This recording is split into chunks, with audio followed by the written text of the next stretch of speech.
ఇక బులెటిన్లో first of all breaking news చూస్తున్నాం. రంగారెడ్డి జిల్లా నార్సింగి గంధంగూడలో బుల్లెట్ కలకలం రేపింది. ఇంట్లో ఉన్న మహిళ కాలులోకి బుల్లెట్ దూసుకు వెళ్లిపోయింది. దీంతో మహిళకు గాయాలయ్యాయి. తీవ్ర గాయంతో కుప్పకూలింది. వెంటనే స్పందించిన కుటుంబ సభ్యులు ఆమెను హాస్పిటల్ కి తరలించారు. విషయం తెలుసుకున్న నార్సింగి పోలీసులు దర్యాప్తు చేస్తున్నారు. ఫైరింగ్ రేంజ్ లో ఆర్మీ జవాన్లు ఫైర్ చేస్తుండగా ఈ ఘటన జరిగింది. ఈ నెలలో ఇది రెండవ ఘటనగా గుర్తించారు.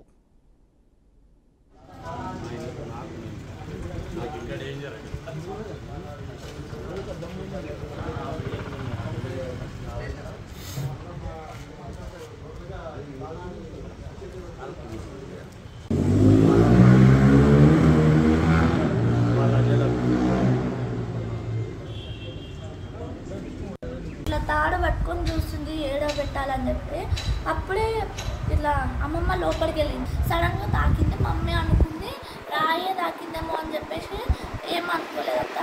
ఇక ఆడ కూర్చోబెట్టినాము. కళ్ళు తిరుగుతుందని చెప్పింది. వాటర్ ఇచ్చినాము, తాగింది. మళ్ళీ పసుపు పెట్టే లోపల అది పెద్దగా అయిపోయి ఇట్లా బ్లడ్ వస్తూనే ఉంది. ఇంకా పెడుతూనే ఉన్నాం, పసుపు వస్తూనే ఉంది. ఇక తాతకి చెప్పినాము. తాతనేమో పోలీసులకు చెప్పిండు. వాళ్ళు వచ్చి ఎంక్వైరీ చేసారు. ఎంక్వైరీ చేసే లోపల ఇంకా మమ్మీకి అది చేసిరు. యాంటీబయాటిక్ రాసి పత్తి కట్టిరు. మళ్ళీ ఏదో ఇంజక్షన్ ఇప్పిస్తామని చెప్పేసి గోల్కొండకి తీసుకెళ్ళారు హాస్పిటల్కి. ఇప్పుడు మమ్మీకి ఏమీ కాలేదంట, వస్తుందంట. అసలు ఏమైంది? అదే బట్టలానికి మా భార్య మీరు దండగడానికి ఆరింగ్ పోయింది. దగ్గర బ్లడ్ వేసి కాలు కలిగి చక్కెర వచ్చి వాటర్ పడుతుంది.